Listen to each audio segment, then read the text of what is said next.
बिस्मिल्लाहिर्रहमानिर्रहीम, अस्सलाम वालेकुम। प्रोग्राम इख्तिलाफ राय के साथ मैं हूं इफ्तिखार काज़मी। कोई माने या ना माने, लेकिन मानने वाले ये बात मान रहे हैं कि हालात अच्छे नहीं है, हालात खतरनाक सिमत की तरफ बढ़ रहे हैं। हुकूमत और अपोजिशन की लड़ाई का दायरा कार फैल सकता है। पंजाब से चलने वाली तहरीक क्या रुख इख्तियार करेगी, इसने कई संजीदा हलकों को तशवीश में मुब्तला कर दिया। अपोजिशन हुकूमत से ज्यादा स्टैब्लिशमेंट को अंगेज करने में मसरूफ है और हुकूमत पर यह इल्जाम लगाती है कि हुकूमत और अपोजिशन के दरमियान जो थिन लाइन है वो ताकतवर हलके हैं। इसलिए अपोजिशन पूरी तरह स्टैब्लिशमेंट पर दबाव डालने की कोशिश कर रही है और सेनेट इलेक्शन से पहले ताकतवर हलकों को न्यूट्रल करने पर जोर दिया जा रहा है। अपोजिशन के साथ ग्रैंड डायलॉग की कोशिशें फिलहाल कामयाब होती दिखाई नहीं दे रही, लेकिन ये कोशिशें जारी है। बैकडोर डिप्लोमेसी या थर्ड पार्टी के जरिए जज्बात एक दूसरे को मुंतकिल किए जा रहे हैं, पैगाम रसानियां हो रही है। ताकतवर हल्के ये समझते हैं कि अपोजिशन जिस तरह कह रही है उस तरह एक्सट्रीम पोजीशन नहीं लेगी। जिस तरह सेनेट इलेक्शन और बाई इलेक्शन में हिस्सा लेने की तजावीज को यकसर रद्द नहीं किया गया, लॉन्ग मार्च और धरने को भी रोका जा सकता है। लेकिन सबसे बड़ी मुश्किल मौलाना फजलुर रहमान और मरियम नवाज बने हुए हैं, जिनके बारे में ख्याल ये है कि अगर मौलाना फजलुर रहमान काबू में आ गए तो फिर अपोजिशन की लॉन्ग मार्च और धरने की ताकत और ख्वाहिश कम हो जाएगी। हुकूमत की यह ख्वाहिश है कि मौलाना फजलुर रहमान को हर सूरत गिरफ्तार किया जाए, जिसके लिए फरमाइशों, तरलों और मिन्नतों तक से काम लिया जा रहा है। लेकिन समझने वाले ये समझते हैं कि मौलाना फजलुर रहमान की गिरफ्तारी से हालात काबू से बाहर हो सकते हैं। मरियम नवाज को भी गिरफ्तार नहीं कर सकते, वरना तमाम कंट्रोल मियां नवाज शरीफ के हाथ में आ जाएगा, जो इस वक्त लंदन में है। यहां पे शहबाज शरीफ नैब की तहवील में है और पिछले कई रोज से उनसे भी मुलाकातें की जा रही है ताकि मामलात को फाम तफहीम, बातचीत और डायलॉग के जरिए हल किया जाए। तो तमाम ऑप्शन खुले रखे गए हैं। तो बहुत से लोग थर्ड पार्टी बनकर मुज़ाकरात कर रहे हैं और बहुत से डायरेक्ट राब्ते भी कर रहे हैं। लंदन में मियां नवाज शरीफ के साथ भी पैगामात का तबादला हो रहा है और उनका मौक़िफ़ ये है कि जो लोग ये समझते थे कि नवाज शरीफ की सियासत उन्होंने खत्म कर दी है, उन्हें ये तस्लीम करना पड़ेगा कि उन्हें नवाज शरीफ को सियासत से निकालने की कोशिशें कामयाब नहीं हुई। दूसरे, नवाज शरीफ के बारे में यह भी इतलात है कि लंदन में उनका चूंकि पासपोर्ट एक्सपायर हो रहा है और हुकूमत की जानिब से उन्हें यह कहा गया कि उनका पासपोर्ट उसको एक्सटेंड नहीं किया जाएगा, कैंसिल कर दिया जाएगा। तो इतलात यह भी है कि वो सऊदी अरब की जानिब से भी उन्हें यह ऑफर की गई है कि वो सऊदी अरब आ जाए। इस सिलसिले में एक खत भी भेजा गया है, लेकिन उसकी बाकायदा तस्दीक नहीं हो सकी। तो बहुत सी खबरें जेर गर्दिश हैं। और दूसरे, अपोजिशन की बहालपुर रैली ने हुकूमत और हुकूमती हलकों की जानिब से पीडीएम टूटने की उम्मीदों पर पानी फेर दिया है।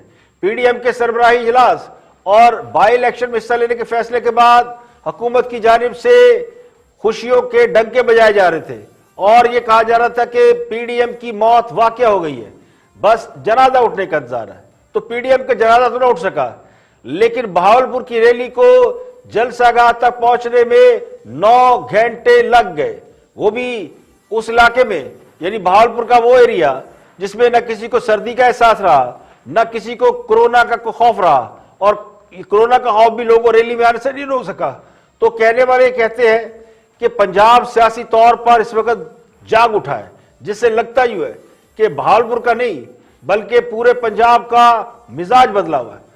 साउथ पंजाब के अवाम को सूबे के नाम पर जिस तरह माजी में धोखे दिए जाते रहे, उसकी मिसाल नहीं मिलती।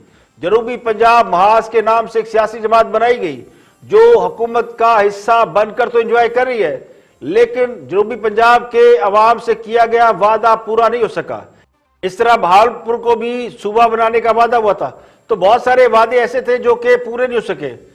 तो पीडीएम टूटने की बजाय अब और मजबूत होती नजर आ रही है। तो मरियम नवाज ने बहावलपुर जलसे में खिताब किया तो उन्होंने अवाम से राय हासिल की।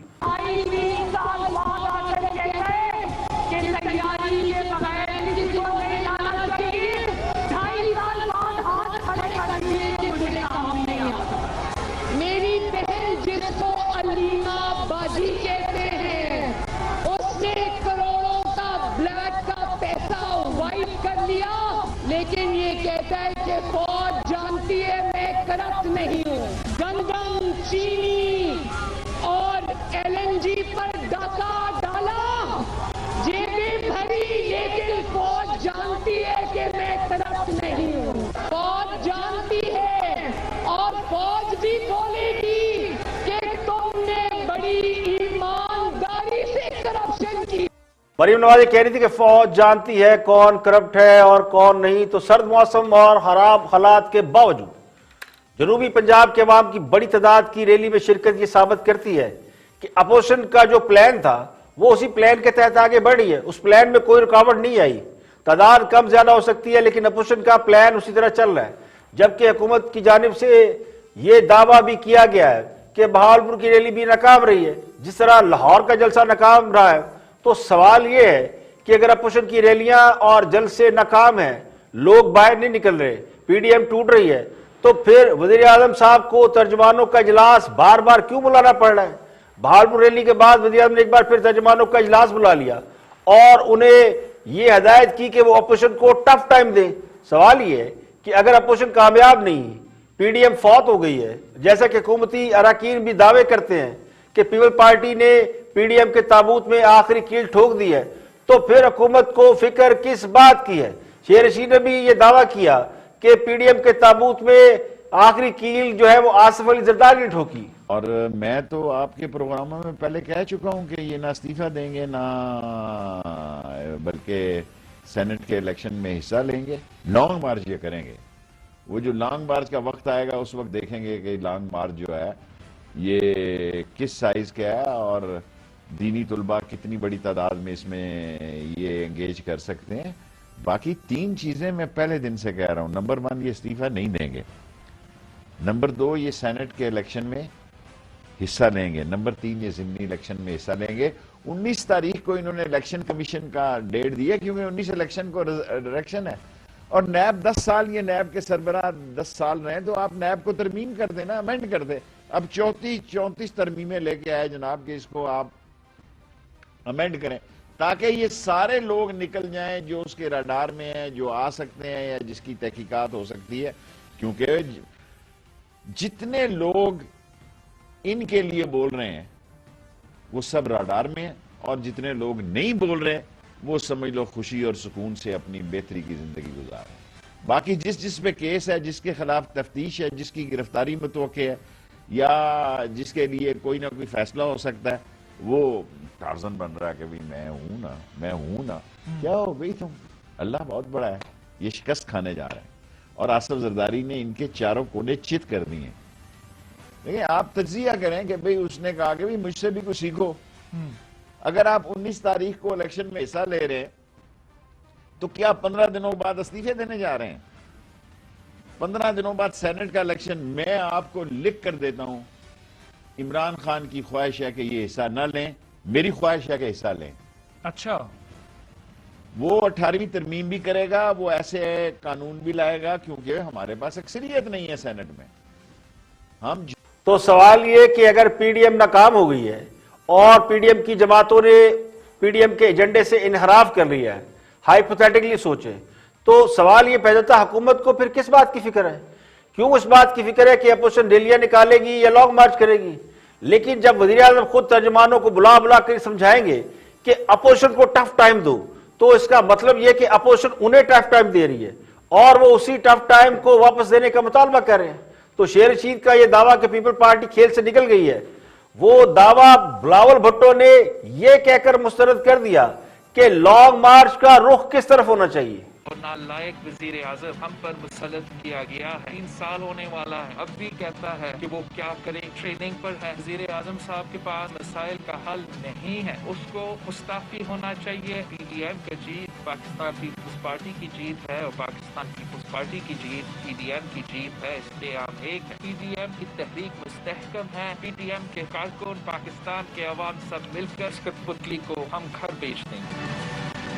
हमारा चीन ने PDM के हर फैसला को इंडोर्स किया है। इमरान खान ने अपना धरना भारत चौक पे रखा था इस्लामाबाद में। PDM को गौर करना चाहिए कि फिर से हम भारत चौक की तरफ अपना लॉन्ग मार्च कर तैयारी। पता नहीं अभी तक ये जो नुमाइंदा जिसका आप जिक्र कर रहे हो बाकी जमातों के पास पहुंच चुका है, हमारे पास नहीं पहुंचे। नेशनल डायलॉग ये सिर्फ एक सूरत हाल में मुमकिन है कि अवाम दुश्मन हुकूमत घर चले जाए। तो बिलावल भुट्टो भी लॉन्ग मार्च को सपोर्ट कर रहे हैं और PDM के तमाम रहनुमा लॉन्ग मार्च पे मुत्तफिक नजर आते। इससे पहले मौलाना फजलुर रहमान ने भी लॉन्ग मार्च का रुख रावलपिंडी की जानब करने की धमकी दी, जो इस बात की तरफ इशारा है कि अपोजिशन का पूरा जोर ताकतवर हलकों की तरफ है और वो समझती है कि एस्टेब्लिशमेंट इस वक्त हुकूमत और अपोजिशन के दरमियान एक कुशन है और अपोजिशन को अगर हुकूमत को हटाना है तो एस्टेब्लिशमेंट को दरमियान से निकलना होगा और एस्टेब्लिशमेंट को सियासी हुकूमत की सपोर्ट नहीं करना चाहिए। और ये वो सपोर्ट है जिसकी वजह से हुकूमत और उनके इत्तेहादी एक डोर में बंधे हुए। तो कहने वाले ये भी कहते हैं कि पाकिस्तान के सबसे बड़े सूबे में जिस तरह हुकूमत के खिलाफ जलसे और रैलियां हो रही हैं, वो भी ऐसे वक्त में जब ना इलेक्शन का माहौल है और ना ही कोई इस तरह का माहौल है कि जिसमें दो सियासी जमातें आमने सामने हो। इस वक्त सिर्फ एक तहरीक चल रही है और इस तहरीक में भी लोगों की इस बड़ी तादाद में शिरकत बहुत अलार्मिंग है और वो कहते हैं ना कि आगे आगे देखिए होता है क्या। तहरीकों को हल्की सी चंगारी की जरूरत होती है जो शोला बनते हुए देर नहीं लगाती। इसलिए मौलाना फजलुर रहमान और मरीम नवाज की गिरफ्तारी से हत्तल इम्कान गुरेज किया जा रहा है, मगर दबाव भी डाला जा रहा है। तो इस वक्त आसाब का खेल जारी है और आसाब का खेल हुकूमत और अपोजिशन के दरमियान नहीं बल्कि ताकतवर हलकों और अपोजिशन के दरमियान खेला जा रहा है। और अब बात करते हैं फंक्शनल लीग के रहनुमा मोहम्मद अली दुरानी, जो मुख्तलिफ सियासी रहनुमाओं से मुलाकातें कर रहे हैं। उन्होंने जेल में यानी नैब की हिरासत में शहबाज शरीफ से मुलाकात की थी, उसके बाद मौलाना फजलुर रहमान से भी उनकी मुलाकात हुई और अब उनकी मुलाकात हुई चौधरी निसार से। और जरा ये कहते हैं कि मोहम्मद अली दुरानी ये कोशिश कर रहे हैं कि अब हुकूमत और अपोजिशन की लड़ाई में इदारों को इन्वॉल्व ना किया जाए। अब ये जराये के हवाले से खबर है, अल्लाह जाने के अंदर की क्या बात है, लेकिन मोहम्मद अली दुरानी जो कि हुकूमत के इत्तेहादी GDA उसके भी जनरल सेक्रेटरी हैं, तो ये अलायंस जो है वो इस वक्त हुकूमत को ज़ाहिर रेस्क्यू करेगा हर सूरत में और इस वक्त अपोजिशन के रहनुमाओं से मुलाकातें करके कोई दरमियानी रास्ता निकालने की कोशिश की। जबकि कहने वाले कहते हैं कि मोहम्मद अली दुरानी साहब को बड़ा शौक है कि वो अपना जरा नाम शाम बनाए। वैसे उनके ताकतवर हल्कों से काफ़ी ताल्लुकात रहे, मुशर्रफ दौर में भी वो काफ़ी एक्टिव थे और वज़ीर इत्तलात रहे और उनकी अहमियत अपनी जगह काफ़ी समझी जाती है। एक पॉलिटिकल उनकी जो वैल्यू है वो काफ़ी है और बड़े अरसे के बाद वो जिस तरह एक्टिव हुए उससे लगता ही है कि जो ग्रैंड डायलॉग की बात हो रही है उसकी राह हमवार करने की कोशिश की जा रही है। जब अपोजिशन ने पहले ये मुतालबा रखा था कि ग्रैंड डायलॉग किया जाए यानी नेशनल डायलॉग किया जाए और तमाम स्टेक होल्डर जिसमें हुकूमत भी अपोजिशन भी फौज भी सब लोग मिलकर बैठे और हालात का हल निकाला जाए, मसाइल का हल निकाला जाए, कोई लाहेमल तय किया जाए, तो उस वक्त अपोजिशन के इस मुतालबे को बिल्कुल अहमियत नहीं दी गई थी।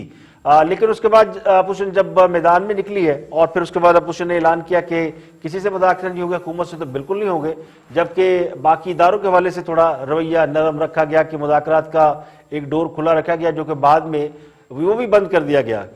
तो अब चूंकि मुज़ाकरात ना हुकूमत से हो रहे हैं ना एस्टेब्लिशमेंट से हो रहे हैं, तो फिर थर्ड पार्टी जो है वो ज़ाहिर है उनका ये बनता है कि वो कहीं ना कहीं से इन हो और वो इन हालात का फ़ायदा उठाए। पता नहीं मोहम्मद अली दुरानी वाकई इस मामले में मुतहरक रोल प्ले कर सकते हैं, लेकिन वो भी एक अहम शख्सियत है, इतनी अहम तो है कि उनसे शहबाज शरीफ ने भी मुलाकात कर ली, मौलाना फजलुर रहमान भी मुलाकात से इनकार ना कर सके और अब चौधरी निसार जो कि मुस्लिम लीग नून के अंदर खुद एक मुतनाज़ा करैक्टर हैं वो भी उनसे मुलाकात कर रहे हैं। तो लगता ही हो कि बहुत से जो है कॉर्नर है वो हिलाए जा रहे हैं और जैसे कि मैंने कहा कि शहबाज शरीफ साहब को भी कायल करने की कोशिश की जा रही है कि जनाब इदारों से बराह रास्त आपकी कोई लड़ाई नहीं, ना लड़ें तो कोई रास्ता निकालते हैं, लेकिन उसके लिए वक्त दरकार है। अब वो वक्त कब आता है ये तो नहीं मालूम। यहाँ पे एक ब्रेक लेंगे, हमारी ब्रेक का वक्त है, तो ब्रेक के बाद जब वापस आएंगे तो और भी हम मौजूआत आपके साथ शेयर करेंगे, हमारे साथ रहिएगा।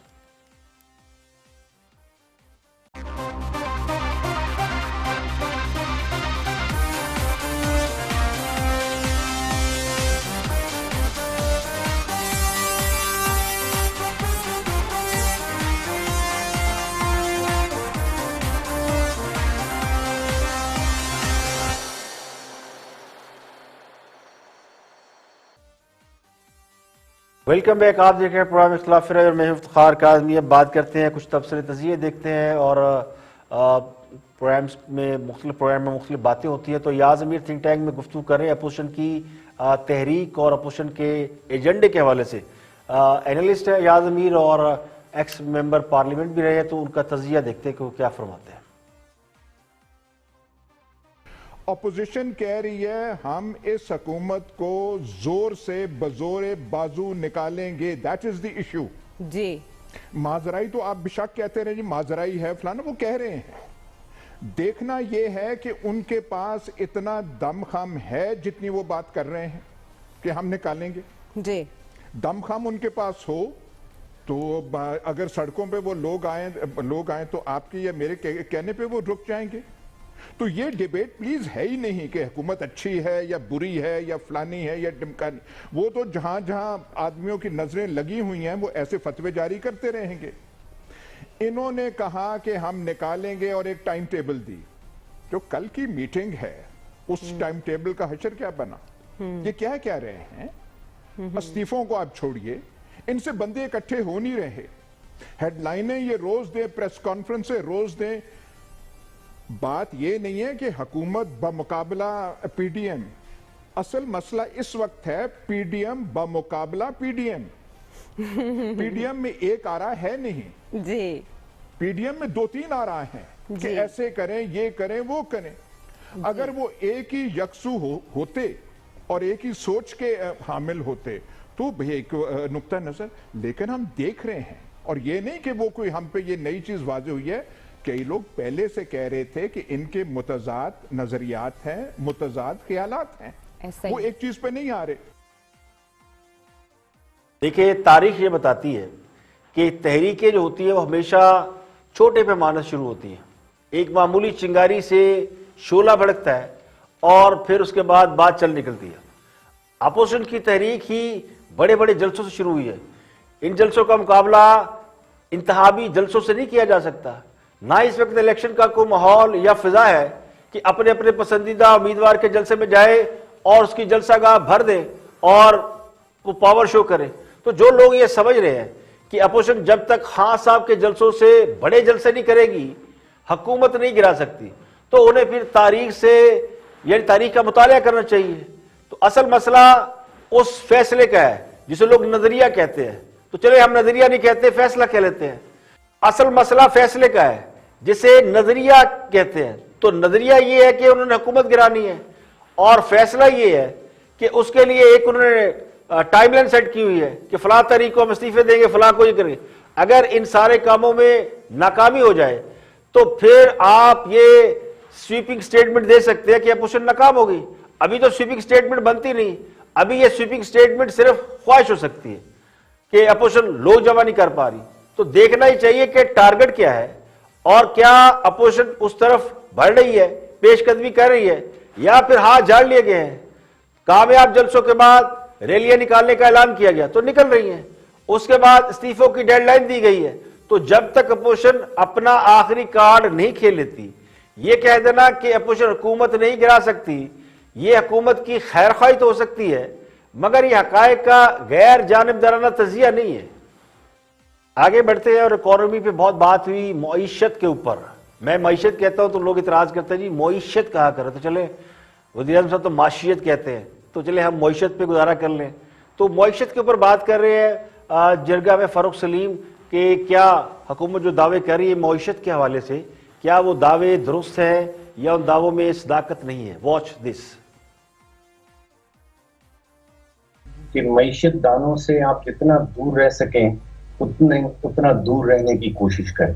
ये मईशत दान हैं, ये वुज़रा के कानों में, इवन वज़ीर आज़म साहब के कानों में ऐसी ऐसी इस्तिलाहें डाल देते हैं जिसका आम आदमी से कतन कोई ताल्लुक नहीं। अब पिछले साल भर से हम एक इस्तिलाह सुन रहे हैं, करंट अकाउंट सरप्लस। अब आम आदमी से इसका क्या ताल्लुक है?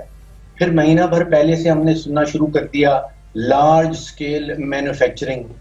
फिर वो स्टॉक मार्केट की बात शुरू हो जाती है कि स्टॉक मार्केट बड़ी तेजी से जा रही है। इन इस्तिलाहों का आम आदमी से कतन कोई ताल्लुक ही नहीं है। आप अगर पीटीआई का अपना मैनिफेस्टो जो 2018 में उन्होंने इलेक्शन मंशूर दिया था उसको निकाल के देख लीजिए, तो पूरे के पूरे मंशूर में करंट अकाउंट डेफिसिट के बारे में कोई एक वादा भी नहीं किया गया, नॉट वन।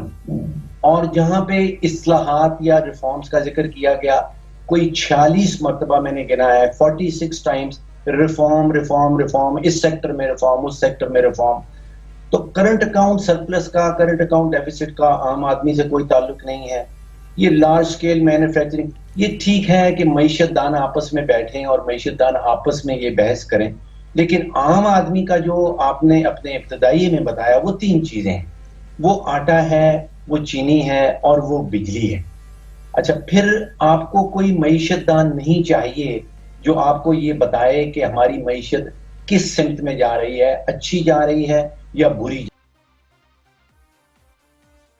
देखिए, अवाम किसी को हुकूमत में लाते हैं तो अवाम का एक ही एजेंडा होता है, वो उनके मसाइल का हल है।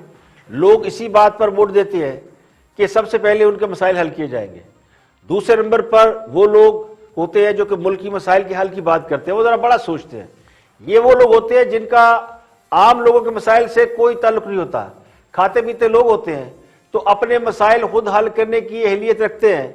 लेकिन 70% अवाम वो है जिनके मसाइल कुछ और है, और उनका सबसे बड़ा मसला रोजगार है, खुराक है और घर या छत है। जब वो मसाइल हल नहीं होंगे तो फिर बेचैनी और इस तरह बढ़ता है। तो खास साहब की हुकूमत पर जो एतराज़ात किए जाते हैं, मैं मईशत के अदाद शुमार पे नहीं जाता, फिगर्स पे नहीं जाता, लेकिन जो खास साहब के ऊपर एतराज किए जाते हैं, इस हुकूमत के ऊपर जो क्रिटिसिज्म होता है, वो क्रिटिसिज्म 2-3 हवालों से सबसे ज्यादा होता है। सबसे बड़ा क्रिटिसिज्म मईशत के हवाले से होता है। खास साहब ने जो दावे मईशत के हवाले से किए थे, उससे लगा ये था कि पाकिस्तान जब खास साहब आएंगे तो पाकिस्तान बहुत तरक्की करेगा, और पाकिस्तान, उन्हें पता है कि पाकिस्तान को तरक्की की राह पे कैसे डालना है, और खास साहब को पूरा पता है कि जो पुरानी हुकूमत है उसने कितनी खराबी की हुई है, और वो खराबी वो आते ही ठीक कर देंगे। यानी ये वो मैकेनिक था जिसने गाड़ी ठीक करने का दावा किया था। तो जब वो मैकेनिक गाड़ी ठीक करने आया तो जो गाड़ी थोड़ी बहुत चलती चलाती थी वो उसका भी भट्टा बैठ गया। अब जिसके दावे वो करते हैं कि ये कामयाब फलां कामयाबी, उसको अवाम कामयाबी नहीं मानते, क्योंकि अवाम के मसाइल तो दूसरे हैं। दूसरा बड़ा दावा उनका इदारों के रिफॉर्म्स के हवाले से था, जो मेरे और आप जैसे पढ़े लिखे लोग या 2-4 लोग मुझसे भी ज्यादा पढ़े लिखे लोग, वो ये कहते हैं जनाब फलाना इदारा ठीक नहीं काम कर, स्टील मिल को ठीक करो, रेलवे को ठीक करो, पीआईए ठीक करो, बड़े पैसे कमाने बड़े, तो ये उनके मुतालबे होते हैं। लेकिन वो भी मामला हल ना हो सका। पुलिस का आपको हाल पता ही है कि अभी पीछे वो एसपी, वो लाहौर के जो सीसीपीओ चेंज हुए हैं, उनके बारे में किस तरह बुलंदोबाग दावे किए गए, और फिर वो इस तरह गए कि उनको जाते भी पता नहीं चला, पता नहीं बड़े बेआबरू होकर तेरे कूचे से हम निकले, वो वाला हाल उनका हुआ। तो ये उन अकेले का नहीं हुआ, उनसे पहले बहुत से लोग बेचारे इसी तरह दावों के साथ लाए गए और भेजे गए, क्योंकि रिफॉर्म्स हुई नहीं, सिस्टम वही का वही है। अच्छे से अच्छा अफसर भी आता है तो बेचारा इसी तरह रुसवा होकर निकलता है, और जो आदि मुजरम होता है वो सिस्टम के अंदर रह के काम करता है, 2-4-6 महीने ज्यादा काम कर लेता है। तो खान साहब ने सिवाय मुखालफिन का तिया पांचा करने के अलावा कुछ नहीं किया। तो असल मसला तो अवामी मसाइल का हल है, और हालात जब अच्छे होते हैं तो कहते हैं ना, चांद चढ़ता है तो पूरी दुनिया को नजर आता है। हालात जब अच्छे होते हैं तो सबको पता चल जाता है, और बुरे होते हैं तो सबको महसूस होता है। मईशत एक्चुअली वो चांद है कि उसकी रोशनी जितनी फैलती और बढ़ती है उतना ही अच्छा लगता है, और जब ये रोशनी मध्यम हो जाती है तो जिस तरह आसमान तारीकी में डूब जाता है, इस तरह डूबी हुई मईशत भी इंसान को तारीकी में ढकेल देती है। और इस वक्त पाकिस्तान के अवाम का ये हाल है कि उन्हें मईशत नहीं नजर आती, सिर्फ तारीकी नजर आती है। यहाँ पे लेंगे एक ब्रेक, और ब्रेक के बाद वापस आएंगे और भी हम मौजूआत आपके साथ शेयर करेंगे। एक ब्रेक के बाद हाजिर होते हैं, हमारे साथ रहिए।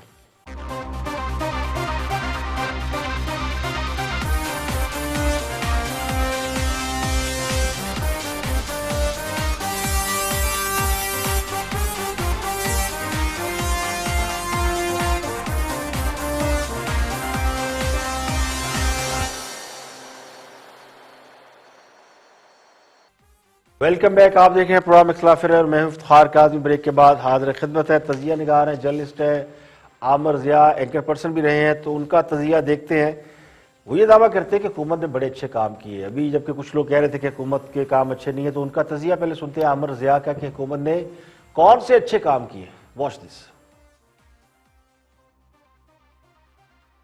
वो घुमाएंगे और चीजें ठीक हो जाएंगी। तो कुछ उनको चीजें विरासत में मिली और कुछ उनके पास एक गैर मुतवक्को किस्म के चैलेंजेस आ गए। मतलब इख्तियार में है तो उन्हें पता चला जी बैलेंस ऑफ पेमेंट का बहुत बड़ा क्राइसिस है, जिसके लिए हमें जाकर लोगों से कहते हैं कर्ज उधार लेना है, जो हमने लिया। एकदम फिर भारत ने हम पे कहते हैं जंगी सूरत हाल मुसल्लत कर दी। फरवरी 2019 याद करें आप, फिर मकबूजा कश्मीर वाला वाक़या हुआ, फिर आप देखेंगे कोविड की चीज आ गई। तो बहुत सारी चीजें पैदर पे इतनी पड़ी हैं कि उसमें अगर हम ये कहें कि जी हम उस पूरी ट्रैक पे चीज क्यों नहीं रह सकी, तो समझ में आती है कि इनकी अपनी कमजोरियां कोताहियां होंगी, लेकिन बाज़ जगहों पर इन्होंने अच्छा भी किया। मैं समझता हूँ कि जो टफ डिसीजन लेने थे हुकूमत ने पहले 2-2.5 साल में, वो बहुत सारे लिए हैं। और अब अगर पॉलिटिकल स्टेबिलिटी आ जाती है सेनेट के इलेक्शंस के बाद और हुकूमत को मेजोरिटी मिल जाती है, लॉ मेकिंग कर सकते हैं, कानून साजी कर सकते हैं, तो गालिबन जो चीजें हैं लेकिन रफ्ता रफ्ता ठीक होंगी, एकदम ठीक फिर भी नहीं होंगी। नहीं तो ये पॉलिटिकल स्टेबिलिटी जो है ये सिर्फ ऑपोजिशन के मत्थे पड़ेगी, ये हुकूमत क्या कि इसमें कोई कोताही नहीं है कि पॉलिटिकल स्टेबिलिटी नहीं है मुल्क में?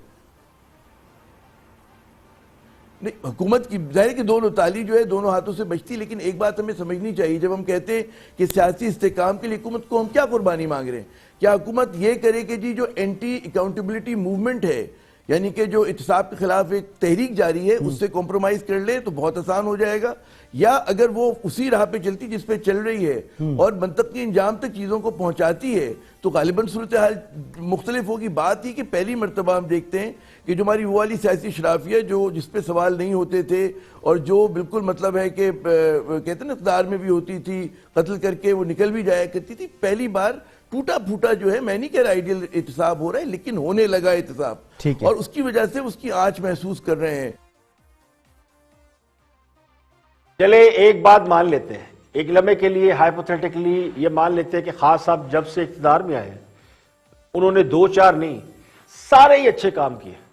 मौशत भी उन्होंने ठीक कर दी है और अपने तई महंगाई भी उन्होंने कम कर दी है। सारे चोर पकड़कर उनसे पैसे भी निकलवा लिए और उनसे खजाना भी भर दिया है। कर्जदारों को भी हमने अदायगियां कर दी है, पैसे दे दिए, नए कर्ज भी नहीं लिए। तो सारे अच्छे काम जो एक हुकूमत से तवक्को की जा सकती है, हां साहब ने वो सारे काम कर दिए। और इफ और बट को भी साइड में रखें कि कुदरती आफत ना आती तो पता नहीं क्या हो जाता। कुदरती आफत भी जिंदगी का हिस्सा है। ये तो हो नहीं सकता कि नवाज शरीफ के दौर में ना आई हो और इमरान खान साहब के दौर में आ गई हो, तो सब हुकूमतों को इसका सामना रहता है। अब मेरा सवाल ये कि जब सारे ही काम अच्छे हो रहे हैं तो आवाम रो क्यों रहे हैं? बेरोजगारों की तादाद में इजाफा क्यों हो रहा है? कर्जे क्यों बढ़ते जा रहे हैं? किसी एक इदारे में हुकूमत रिफॉर्म क्यों नहीं ला सकी? चीनी, आटा, पेट्रोल, गंदम, गैस की बात तो छोड़ें कि इनके बहरान क्यों हैं? लोगों को सेहत तालीम की सहूलियात क्यों नहीं मिल रही? हुकूमत एक भी रोजगार क्यों नहीं पैदा कर पा रही? और महंगाई का जिन आजाद क्यों घूम रहा है? और फी का आमदनी कैसे कम हो गई है? रुपए की कदर क्यों गिरती चली जा रही है? बिजली और गैस के निर्ख क्यों बढ़ते जा रहे हैं? तो जब खान साहब इख्तिदार में आए थे, आसान सी बात करता हूं, तो राशन एक घर का 20-25 हजार में पूरा पड़ जाता था। अब वो 50 हजार का क्यों हो गया है? और तनख्वाह पहले से आधी क्यों हो गई है? अगर ये सारी बातें गलत हैं तो मान लेते हैं हुकूमत ने अच्छे काम किए हैं, तो फिर इसके असरात अवाम तक क्यों नहीं पहुंचे? तो खुदा का खौफ करें, लोगों की जान पर बन आई है और हम हुकूमत की खुशामद पर लगे हुए हैं। और हुकूमत की जानिब से सेनेट इलेक्शन को ओपन बैलेटिंग कराने के हवाले से दायर दरख्वास्त के ऊपर या रेफरेंस के ऊपर सुप्रीम कोर्ट ने रिमार्क्स दी है कि क्यों सियासी इत्तफाक राय पैदा नहीं किया जा रहा। सुप्रीम कोर्ट ने सेनेट इंतखाबात के हवाले से दायर रेफरेंस पर तमाम एडवोकेट जनरल सूबाई असम्बलियों के स्पीकर को नोटिस जारी किया है। समाअत के दौरान अटॉर्नी जनरल पाकिस्तान ने कहा कि रेफरेंस में सेनेट इलेक्शन खुफिया रायशुमारी से ना करने का कानूनी सवाल उठाया गया है कि क्या आर्टिकल 226 का इतलाक सिर्फ आइन के तहत होने वाले इलेक्शन पर होता है। जस्टिस इजाजुल हसन ने कहा कि क्या आप चाहते हैं कि अदालत आइन और कानून के तहत होने वाले इंतखाबात में फर्क वाज़ह करे। चीफ जस्टिस ने कहा कि चारों एडवोकेट जनरल और इलेक्शन कमीशन के जब जवाब आ जाएंगे तो हम उनका जायजा लेंगे। हम सबको नोटिस जारी कर रहे हैं। जस्टिस इजाजुल हसन ने फिर कहा कि क्या कौमी असम्बली का इंतखाब आइन के तहत नहीं होता? अटॉर्नी जनरल ने जवाब दिया, आम इंतखाबात इलेक्शन एक्ट 2017 के तहत होते हैं, आइन के तहत नहीं होते। जस्टिस एजाजुल हसन ने इस्तफसार किया, आइन में सेनेट और असेंबली इंतखाबात का जिक्र है कि इंतखाबात कैसे होने, ये बात इलेक्शन एक्ट में दर्ज होगी। मुकामी हुकूमतों के इंतखाबात का आइन में जिक्र नहीं है। इलेक्शन एक्ट भी आइन के तहत ही बना है। एक्ट आइन पर गालिब नहीं हो सकता। क्या कोई कानून आइन से बालातर हो सकता है?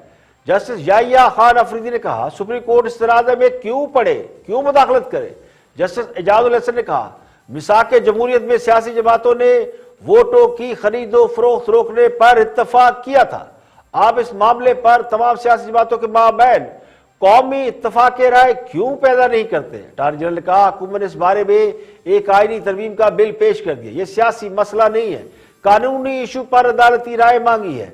अदालत ने नोटिस जारी करते हुए करार दिया, फरीकैन अपनी मारूजात तहरीरी तौर पर अदालत में जमा करवाएं। केस की आइंदा समाअत 11 जनवरी को होगी।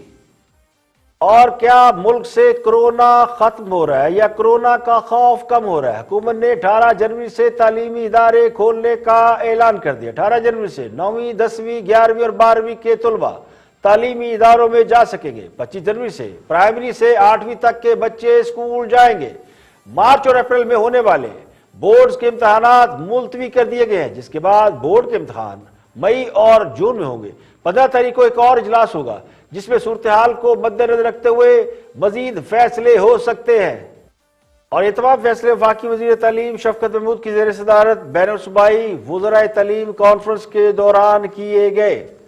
वजारत सेहत ने हुकाम को कोरोना के हवाले से ताज़ा ब्रीफिंग दी। कोरोना की दूसरी लहर के पेश नज़र तालीमी इदारे 26 नवंबर को बंद कर दिए गए थे। 24 दिसंबर तक स्कूल, कॉलेज और यूनिवर्सिटी में घर से तालीम का सिलसिला जारी था, यानी ऑनलाइन तरबियत दी जा रही थी। जबकि दूसरी तरफ गुज़श्ता 24 घंटों के दौरान मुल्क भर में मजीद 1895 अफराद में कोरोना की तशखीस हुई है। मजीद 39 अफराद जान की बाजी हार गए।